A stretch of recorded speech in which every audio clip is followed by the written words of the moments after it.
प्रथम स्कंद द्वितीय अध्याय श्लोक 1 से 14 का हिंदी अनुवाद। भगवत कथा और भगवत भक्ति का महात्म्य। श्री व्यास जी कहते हैं, सोनक आदि महान ऋषियों के मंगलमय प्रश्न सुनकर रोमहर्षण जी के पुत्र उग्रश्रवा को बहुत आनंद हुआ। उन्होंने ऋषियों के इस पवित्र प्रश्न का स्वागत करते हुए बोलना शुरू किया। सूत जी ने कहा, जब श्री सुखदेव जी का योग पवित्र संस्कार जनेऊ भी नहीं हुआ था और वे अभी कोई लौकिक या वैदिक कर्म भी नहीं कर पाए थे, तभी वे अकेले ही संन्यास लेने के लिए घर से निकल पड़े। उस समय उनके पिता व्यास जी प्रेम और चिंता से व्याकुल होकर पुकारने लगे, बेटा बेटा। लेकिन उस समय सुखदेव जी पूरी तरह तन्मय हो चुके थे, इसलिए उनकी ओर से पेड़ों ने उत्तर दिया, ऐसे ही योग में लीन सबके हृदय में निवास करने वाले महर्षि सुखदेव जी को मैं नमस्कार करता हूँ। श्रीमद् भागवत का महत्व। यह श्रीमद् भागवत बहुत गुप्त और रहस्य से भरा हुआ पुराण है। यह भगवान के स्वरूप का अनुभव कराता है और समस्त वेदों का सार है। जो लोग इस संसार के अज्ञान रूपी अंधकार से पार जाना चाहते हैं, उनके लिए यह एक अनोखा दीपक है जो आध्यात्मिक तत्वों का प्रकाश देता है। वास्तव में उन साधकों पर दया करके ही बड़े बड़े मुनियों के आचार्य श्री सुखदेव जी ने इसका वर्णन किया है। मैं उन सुखदेव जी की शरण लेता हूँ। मनुष्यों में सर्वश्रेष्ठ भगवान के अवतार नर नारायण ऋषियों को विद्या की देवी सरस्वती जी और श्री व्यास देव जी को नमस्कार करके तब इस श्रीमद् भागवत महापुराण का पाठ करना चाहिए। यह पाठ मन और संसार के सारे विकारों पर विजय दिलाता है। ऋषियों, आपने पूरे जगत के कल्याण के लिए बहुत सुंदर प्रश्न किया है, क्योंकि यह प्रश्न भगवान श्री कृष्ण से जुड़ा हुआ है और इससे आत्मा की शुद्धि होती है। सच्चा धर्म क्या है? मनुष्यों के लिए सबसे श्रेष्ठ धर्म वही है जिससे भगवान श्री कृष्ण में भक्ति पैदा हो, और वह भी ऐसी भक्ति जिसमें कोई इच्छा या स्वार्थ न हो और जो हमेशा बनी रहे। ऐसी सच्ची भक्ति से मनुष्य के दिल में स्वयं भगवान का अनुभव होता है और जीवन धन्य हो जाता है। जो भगवान में अनन्य प्रेम से चित्त जुड़ता है, तभी निष्काम ज्ञान और वैराग्य अपने आप प्रकट हो जाता है। सिर्फ कर्म से क्या लाभ? अगर कोई व्यक्ति पूरी तरह धर्म का पालन भी करे पर उसके दिल में भगवान की लीलाओं को सुनने का प्रेम न हो, तो वह सब व्यर्थ मेहनत ही है। धर्म का असली फल है मोक्ष। सिर्फ धन कमाना या इंद्रियों का सुख नहीं। धन का उद्देश्य भी सिर्फ धर्म के पालन में है, न कि भोग विलास के लिए। भोग विलास का असली प्रयोजन भी सिर्फ शरीर को जीवित रखना है। जीवन का असली उद्देश्य है परम तत्व की जिज्ञासा करना। बहुत कर्म करके स्वर्ग आदि पाना इसका असली फल नहीं है। परम तत्व की पहचान। तत्व के ज्ञाता लोग उस अखंड अद्वितीय सतचित आनंद स्वरूप ज्ञान को ही परम तत्व मानते हैं। कोई उसे ब्रह्म कहता है, कोई परमात्मा और कोई भगवान के नाम से पुकारता है। श्रद्धालु मुनिजन श्रीमद् भागवत सुनकर जो ज्ञान और वैराग्य प्राप्त करते हैं, उसी से अपने दिल में उस परम तत्व स्वरूप परमात्मा का अनुभव करते हैं। धर्म की पूर्णता। सोनक आदि ऋषियों यही कारण है कि हर मनुष्य अपने वर्ण और आश्रम के अनुसार जो धर्म का पालन करता है, उसकी पूर्ण सिद्धि तभी है जब भगवान प्रसन्न हो। इसलिए हमें एकाग्र मन से हमेशा भक्त वत्सल भगवान श्री कृष्ण का ही निरंतर स्वर्ण कीर्तन, ध्यान और पूजा करनी चाहिए। द्वितीय अध्याय श्लोक 15 से 28 का हिंदी अनुवाद। कर्मों की गांठ बहुत मजबूत और जटिल होती है।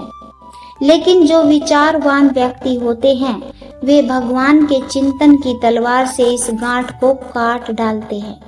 सोचिए, फिर ऐसा कौन व्यक्ति होगा जो भगवान की लीला कथा को प्रेम से न सुने। शौनक आदि ऋषियों, पहले पवित्र तीर्थों में जाने से पुण्य का प्रभाव मिलता है, फिर महापुरुषों की सेवा का अवसर मिलता है, उसके बाद भगवान की कथाएं सुनने की इच्छा जागती है, फिर श्रद्धा पैदा होती है और फिर भगवत कथा में गहरी रुचि हो जाती है। भगवान श्री कृष्ण के यश का स्वर्ण और कीर्तन ये दोनों ही हृदय को पवित्र करते हैं। भगवान स्वयं कथा सुनने वाले के दिल में आकर बस जाते हैं और उसके अशुभ विचारों व वासनाओं को मिटा देते हैं, क्योंकि भगवान सच्चे संतों के भी सच्चे मित्र हैं। जब श्रीमद् भागवत का सत्य श्रवण और भक्तों की संगति से हृदय की अशुभ वासनाएं नष्ट हो जाती हैं, तब भगवान श्री कृष्ण के प्रति स्थायी प्रेम जागता है। तब रजोगुण और तमोगुण से उत्पन्न कामना, लोभ आदि शांत हो जाते हैं। उसके बाद चित्त सत्वगुण में स्थित होकर निर्मल और शांत हो जाता है। जब प्रेममयी भक्ति से संसार के प्रति सब आसक्तियां मिट जाती है और दिल में आनंद भर जाता है, तब अपने आप भगवान का तत्व ज्ञान प्राप्त होता है। जैसे ही हृदय में भगवान के साक्षात दर्शन होते हैं, हृदय की गांठ टूट जाती है, सारे संदेह खत्म हो जाते हैं और कर्मों के बंधन ढीले हो जाते हैं। इसी कारण समझदार लोग सदा भगवान श्री कृष्ण की प्रेम भक्ति में लगे रहते हैं और उन्हें सच्चा आत्मिक आनंद प्राप्त होता है। 3 गुण और भगवान श्री हरि का महत्व। प्रकृति के 3 गुण हैं, सत्व, रज और तम। इन गुणों के अनुसार ही एक अद्वितीय परमात्मा 3 रूपों में कार्य करते हैं। सत्व गुण को ग्रहण करके विष्णु, रजोगुण से ब्रह्मा और तमोगुण से रुद्र महेश। फिर भी मनुष्यों का असली कल्याण तो सत्व गुण को स्वीकार करने वाले भगवान विष्णु श्री हरि से ही होता है। जैसे पृथ्वी के विकारों में धुआं लकड़ी से श्रेष्ठ है और उससे भी श्रेष्ठ है अग्नि, क्योंकि अग्नि से यज्ञ द्वारा मोक्ष मिलता है, वैसे ही तमोगुण से रजोगुण श्रेष्ठ है और रजोगुण से भी सत्वगुण श्रेष्ठ है। क्यों? क्योंकि सत्वगुण ही भगवान के दर्शन कराता है। प्राचीन समय में महात्मा लोग अपने कल्याण के लिए विशुद्ध सत्वमय भगवान विष्णु की ही पूजा करते थे। आज भी जो लोग उनका अनुसरण करते हैं वे भी उन्हीं की तरह कल्याण को पाते हैं। किनकी पूजा करनी चाहिए? जो लोग इस संसार सागर से पार जाना चाहते हैं वे किसी की निंदा नहीं करते और किसी में दोष भी नहीं देखते, लेकिन वे तमोगुणी, रजोगुणी, भैरव आदि भूत प्रेतादि की पूजा नहीं करते। वे सिर्फ सत्वगुणी भगवान विष्णु और उनके अशांत अवतारों की ही उपासना करते हैं। पर जिनका स्वभाव खुद रजोगुण या तमोगुण का है, वे धन, संतान, ऐश्वर्य आदि की कामना से भूत, पितृ और प्रजापतियों की पूजा करते हैं, क्योंकि उनका स्वभाव उन्हीं से मेल खाता है। सबका मूल श्री कृष्ण ही है। वेदों का असली तात्पर्य भी भगवान श्री कृष्ण ही है। यज्ञ भी भगवान श्री कृष्ण के लिए ही किए जाते हैं। योग का अभ्यास भी श्री कृष्ण को पाने के लिए ही होता है और सारे कर्मों का अंतिम लक्ष्य और समाप्ति भी श्री कृष्ण में ही होती है। द्वितीय अध्याय श्लोक 29 से 34 का हिंदी अनुवाद। ज्ञान के द्वारा आखिरी में ब्रह्म स्वरूप भगवान श्री कृष्ण की ही प्राप्ति होती है। तपस्या भी सिर्फ श्री कृष्ण को प्रसन्न करने के लिए ही की जाती है। धर्म के सारे कार्य भी श्री कृष्ण के लिए ही होते हैं और अंत में सबकी गति भी श्री कृष्ण ही होते हैं। भगवान की माया और सृष्टि। यद्यपि भगवान श्री कृष्ण प्रकृति और उसके तीनों गुणों सत्व, रज और तम से परे है, फिर भी उन्होंने अपनी अद्भुत माया से, जो असली तत्व के दृष्टि से तो सत्य नहीं है लेकिन संसार की दृष्टि से सत्य दिखती है, इस सृष्टि की रचना की। वे सत्व, रज और तम तीनों गुण भी भगवान की उसी माया की लीलाएं हैं। भगवान स्वयं तो इन गुणों से परे है, परंतु सृष्टि में लीला करते हुए उनसे जुड़े हुए जैसे दिखाई देते हैं। असल में वे पूर्ण ज्ञान में और चेतन स्वरूप हैं। भगवान की एकता और प्राणियों की अनेकता।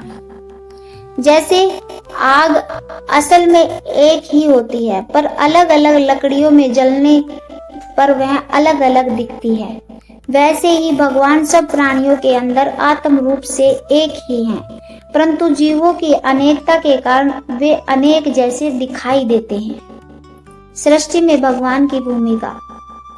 भगवान ही सूक्ष्म तत्वों, इंद्रियों और मन, बुद्धि आदि से विभिन्न जीवों की अनेक योनियों जैसे देवता, मनुष्य, पशु, पक्षी आदि का निर्माण करते हैं। फिर उन्हीं जीवों के रूप में वे प्रवेश करके उन योनियों के अनुसार अलग अलग विषयों का अनुभव भी करते हैं और कराते भी हैं। वे ही सारी सृष्टि के रचयिता हैं और वे ही देवता, पशु, पक्षी, मनुष्य आदि के रूप में लीला अवतार धारण करके सत्व गुण के माध्यम से सब प्राणियों का पालन पोषण करते हैं।